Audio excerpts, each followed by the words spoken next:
تهديك، ونصلي ونسلم على خاتم أنبيائك ورسولك سيدنا محمد وعلى آله وأصحابه أجمعين، أما بعد. يا رب فنوب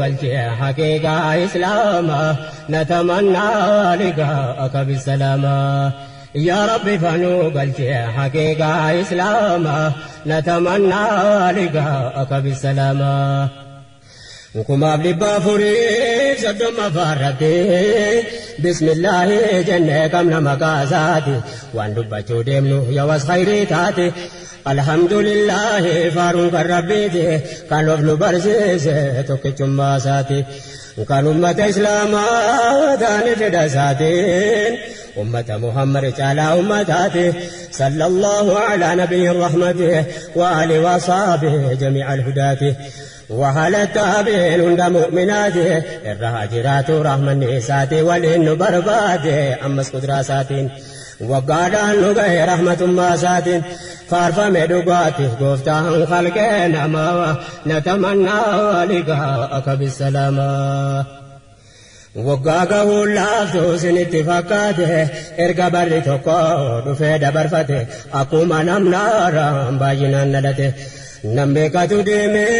دنيا رافيته جرو كنتراتا قيان ساراوته يوتو لسماته سجيو في فلته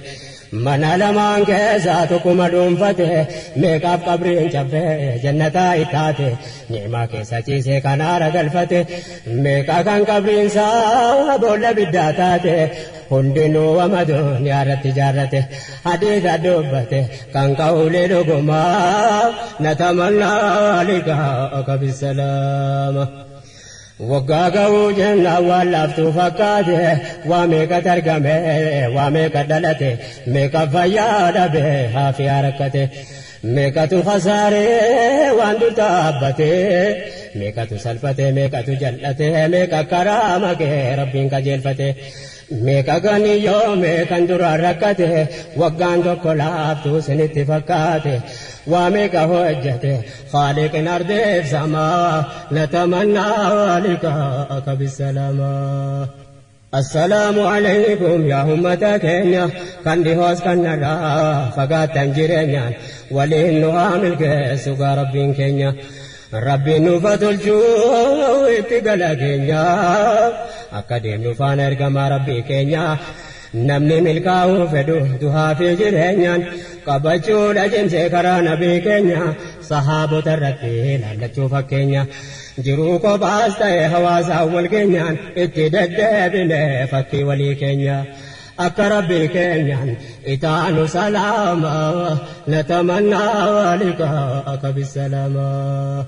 يا رب فنوب حقيقة إسلاما نتمنى لقاءك بالسلامة. قالني كربي كان خالق كينيا سينا أمة غاري تكسي هران كينيا كان فمدي جنة ربي فرساتينيا وان inni nu laaffise gurraa walii keenya nullee khayrii ture har'a himaa teenya taarika yaadachuun haa ta'u fakkeenya maalirraa fudhannaa maali gaheen keenya rabbiin nuuf haa tolchu itti gala keenya as dhihaataa deemtiin beeynu guyyaa keenya murtii rabbiitiin hafu asii deemuuf teenya dhalli nu goodaame maal hima waan keenya waan gaarii maal hojjannee fi lafa keenya hin hafu yaaduun keenya. يا أمة إسلاما نتمنى لقاءك بالسلامة. ستي من يا الله يا خالق غاري أكا جرسنا إيمانا نجاري أكيف أكي غارتي هتنو غرغاري أرجو مكي كيسا كنين كم نداري يا رزاق رزاق بكم سكباري كل أمر دين الرتين غرغاري وثبت أقدامنا إيمانا نجاري أكما مؤمن توتك والردري وان دين الججد فنوق النسبري فتنا بايتا كرام الكداري قفو في قفاتا يوتأفو الدري نما ربي قفزتو بدا فما بري كراها كيبتلو كبدو رقري أمر دين السلام فندساتو خيري حقيرة صبرين كان أخبر بعد ما نتمنى لقاءك بالسلامة. deemsi diinii kulliin sabrii dhagaafata ilma namaa kana waan baay'ee mudata mu'mina haqiiqaa yaa jamaa ummata fatanaa adda addaatiin qabamee rakkata yookaan musiibaa diiniitti hammaata namni diiniif socho'aa sida baay'ata mu'minni haqiiqaa yookaan jabaata sabaruudha jennaan dhikkataa'uu seeta diinii qaddamuudha rabbi ofii abdata khidmaa diinii keessatti waan baay'ee mudata mismaarraan mamataa dhaamuun gajjabaata sabrii jabeeffate bira tarkaanfata badhaasatti argata dhangaa biyya lamaa natamannaa liqaa'aka bisalamaa mindaa sabrii rabbiin biratti saabbata waan rabbiin irra kaa'e gammachuun fudhata jechuun ni rakkata yookaan dhukkubsata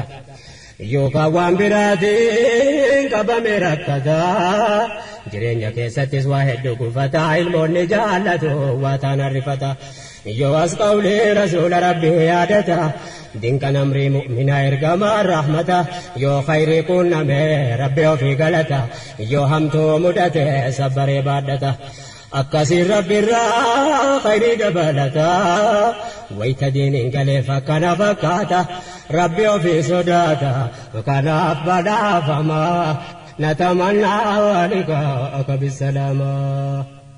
taarika dubbifnee garii dhaggeeffannee sochii muumintoota duraa yoo mil'anne hayaata jarri keessa dabre yoo hubanne yoo akka keenyarraati wal bira qabne hin jirru jiraannu jechuudha mudanne garuu rahmata isaarraa garaa muranne sochii nabiif sahaabotaa yoo hubanne yaa namni rabbiiree da'waa gochuu kenneef akka himee wal yaadachiisuun daganne yoo deddeebii keessa dhageenye dammayne of barbaanna silaa bakka jirru beeyne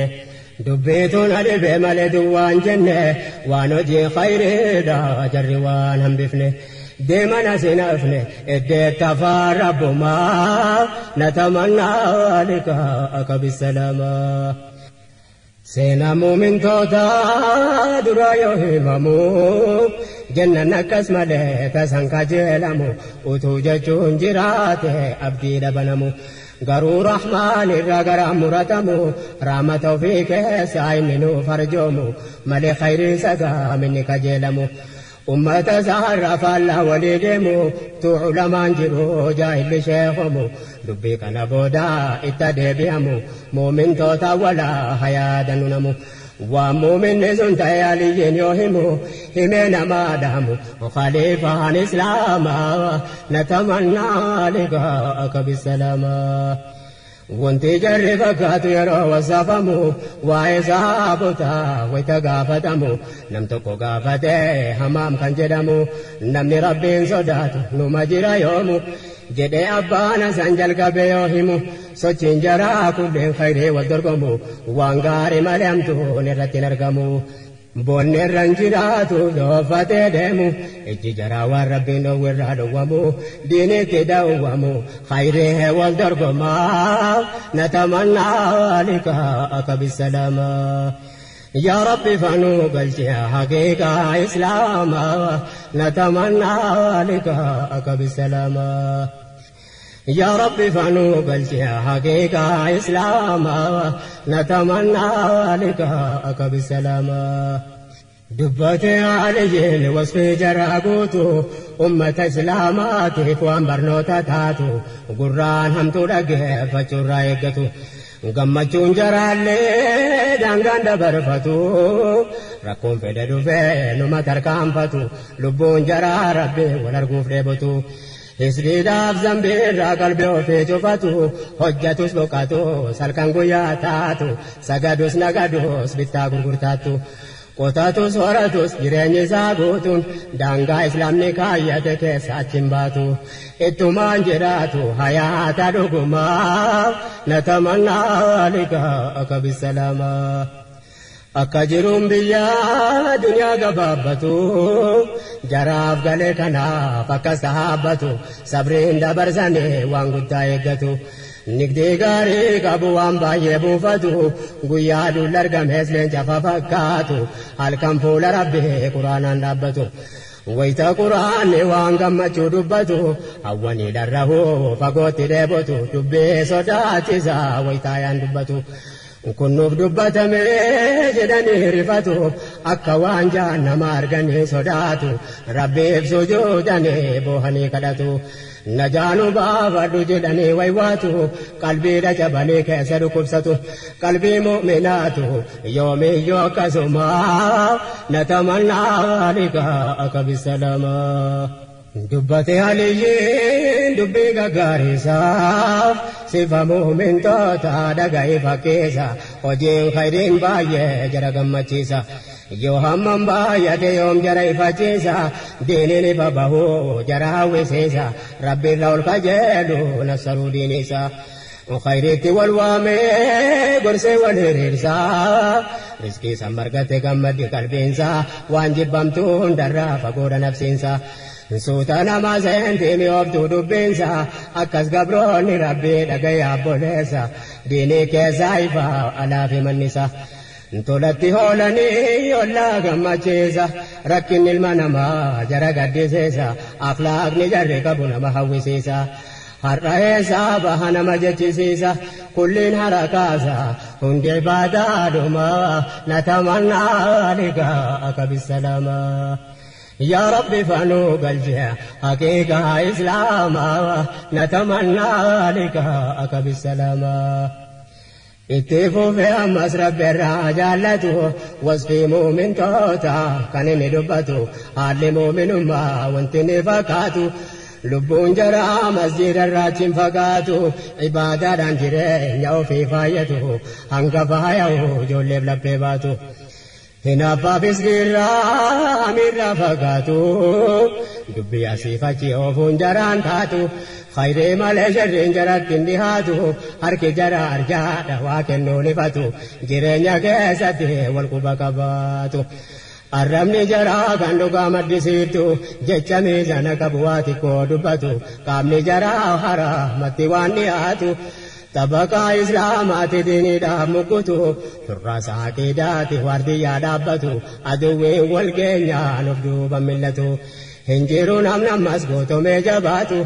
هوي مؤمناتو ملكاه تاجما نتمنى لقاءك بالسلامة sochiin jara hundi wama nama gorsu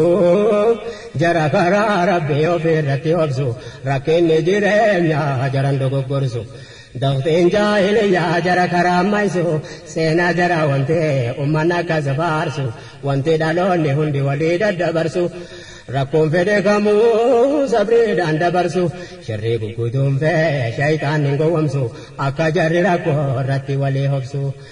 والجلد من خيرتي والقرسو أكا جرد بي سري ولي ريسو أما مالي والجهالة ولي نفسو لقاتوس ملتوس مما ولي جبسو دين سنة ما قرسو جلال أبول ما نتمنى لقاءك بالسلامة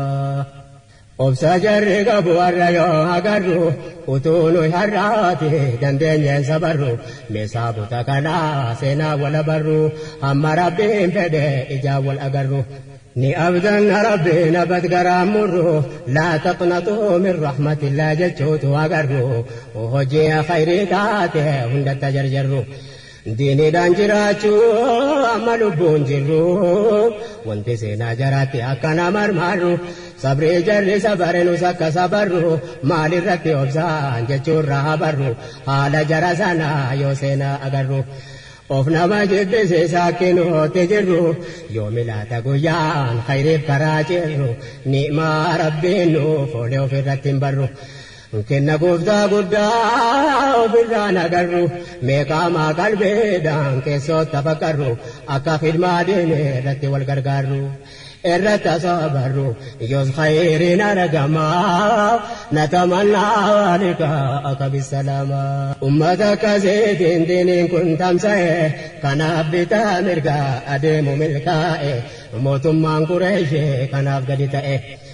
humni jaraa guddaan qabeenya kam tahee eenyu milkoofne haqqii deeguuf kahee jarra duwwee rabbiif rasuulaa ta'e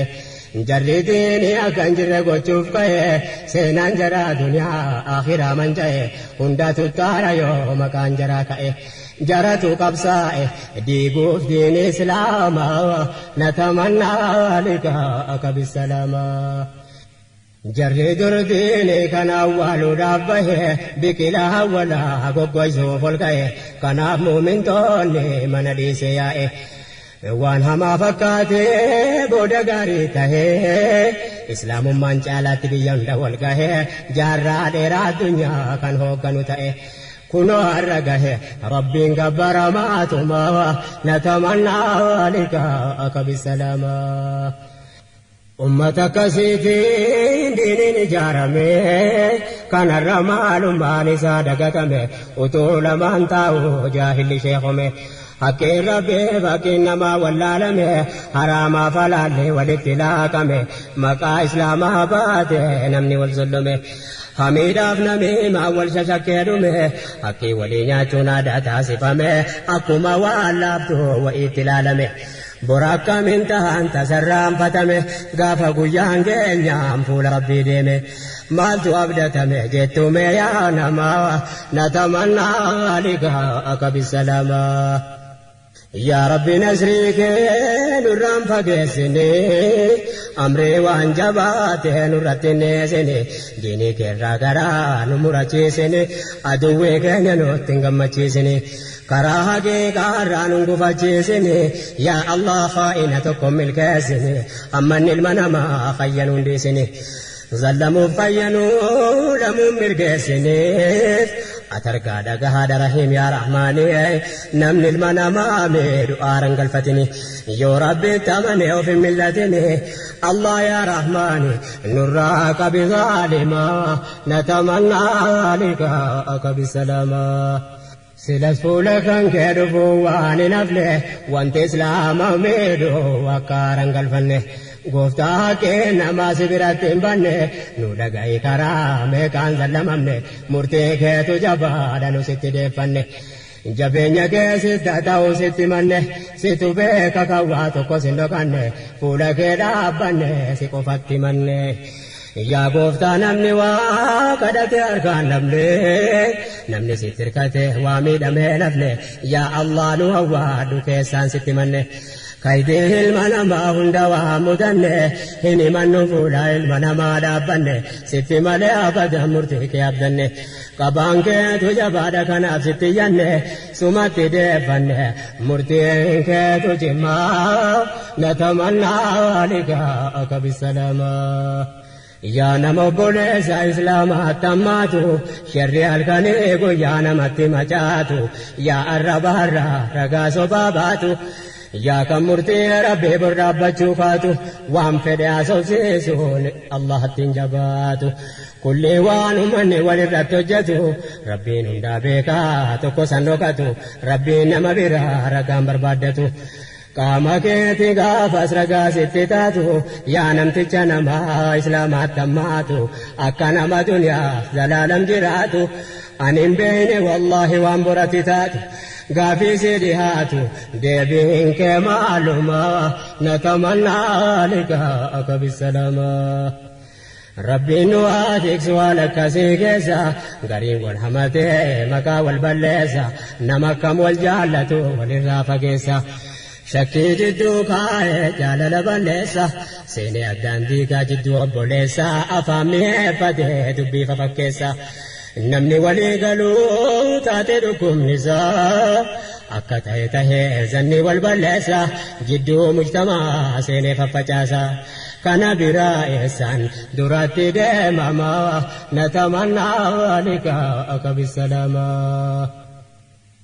Kana jiru nasriin nutti asin dhiyaatu baay'eedha kan maqaan islaama fakkaatu kan namuma miidhuuf halkan guyyaa kaatu kan sobaan kasasee waa namaa fudhatu kan amaanaa fuudhee kayyanee dhorkatu kan ollaan sodaata wajjiniin jiraatu yaa namticha islaamataa kana taatu gaafi rabbii borii jalaa najaan baatu yaa qixaata rabbii akka inni jabaatu dubbiin akka irraa utaalan hin taatu yaa qoonqoo duniyaa irratti dafqa namaa nyaatu bor kaffaluun nafu xiqqoo guddoo taatu yookiin ofirraa baase yookaan yaafootu jechisee si dafee yeroo kennuun taatu akka rabbiin biratti waa namaa jabaatu umrii zabanammaa kunoo achiin fagaatu hin beekamu baallamni guyyaana sii kaatu rabbiin qofa beeka har'aa bor hataatu fagaatu dhihaatu guyyaana isaa deemaa natamannaa liqaa akka bisalaamaa. Ergaan nabii rabbii keenyarraa nu gahe akka namni waliin miineef seera kaa'e quraanaaf hadiisaaf ulamaa nu kaa'e jidduu ummata islaamaa obbolummaa kaa'e har'a garuu dubbiin faallaa walii ta'e ummanni islaamaa addaan faffaca'e akka ta'uun taane akka hin taane ta'e boodan hima kaniin jedhe bira gahe sababa firqaate namni addaan faca'e yaadaan faffaca'e wajjin jira qaamaa natamannaa liqaa akka bisalaamaa. Kaniin jalqabee dhiise amman himuu deema meenaa dhaggeeffadhaa yaa ummata islaamaa firqaa jennaan keessa inni zabanamma guyyumaan guyyaadhaan haaraan nu baafamaa gara goruu dhabee wallaala harraafamaa meeqatti fottokee taa'ee waliin diimaa. Zaahira mul'ate faallaa walii deema inni dhiheenya dhufe tokko raajidhuma nama jaran taanetti maqaatu baafama. Maqaa keenyaan malee namni akkam waamamaa firqaa keenyaan malee kan biraa tasumaa ta'a baqaan isaa mani jahannamaa jedhamee daawaadhaan namni barsiifamaa natamannaa liqaa akka bisalaamaa. Ajaa'iba argaa jirra zabanammaa waan takkaan dhaga'amintu irraa dhaga'ama kitaaba balfamaa ulamaattu qama. Ulamaan jajjabaan kan gamanaa gamaa maqaadhaan waamameetuma arrabsamaa waan nama yaachisu yaa ummata islaamaa ummata akkanaati maal jettu yaa jamaa yaa rabbatiin beeyta dharaa fi dhugumaa yaa Allah yaa Rahmaan nu baasi salaamaa natamannaa liqaa akka bisalaamaa. Ijoollee nama gariin jedhan waan fedhanii meeqamee ulamaa rabbii xiqqeessuuni waan jaran fakkaanne irratti odeessuuni kanneen waa barsiisuutti umrii ofii fixanii jaraa qiidaatti ummata qabsiisanii ulamaa jajjabaa maqaadhaan waamanii ilmii jarri barsiisu irraan baratini waan jarri dubbatu irraan dhagayini akkana jechuudhaan ilmii wal dhorkanii. Tokko lamaa miti kulli ulamaatiin meeqa namaan jettu yaa jamaa ikhwaani duula ta'uun dhabu harka dhoysaatiin hin beeyneef gariin dhageettiin of waamaa natamannaa liqaa akka bisalaamaa. Silaa jal jechuu ture naman jalleesseessu waan jarri jedhu too naman sabarseessu deemsi jaraa kulleen nama rifachiisu. Daahii arrabsanii wallaala arrabsiisu daahii beekumsi isaa addunyaa ajaa'ibsiisu kan amantii fedhe afaan qabachiisu kan akkas ta'uu dhabu nama gaabbisiisu hattaa ijaan argu nama hawwisiisu akka doktor maqaa isaa hadeessu kunoo astaanii achitti arrabsiisu namni diinii khaddamu namni jarri dhiisu hin jiru kanaafuu nama shakkisiisu haqqii jibbisiisu akkas taabamaa natamannaa liqaa akka bisalaamaa. Tokkolleen agarree nama jarri dhiisu jara biyya keessaa nama amansiisu jara ifa islaamaa kaafira agarsiisu. Waan jarri jedhanii nan hin jedhu adiisu yoo haqqi ulamoota rabbi jaran deesu alimnas hin jedhu jechuu wal barsiisu maali laata wanti kana jechisiisu hulaa cufuu fakkaa namni ilmii deesu waan akkana arguutu naman jallisiisu qabu imaama ulamaa arrabsiisu rabbiin isa khalqee jazaa isa habaasu. Kan ergaas facaasu ofii taa'ee gamaa natamannaa liqaa akka bisalaamaa. Dubbittiin jabduudha yaa jamaa uummataa yaanni jara.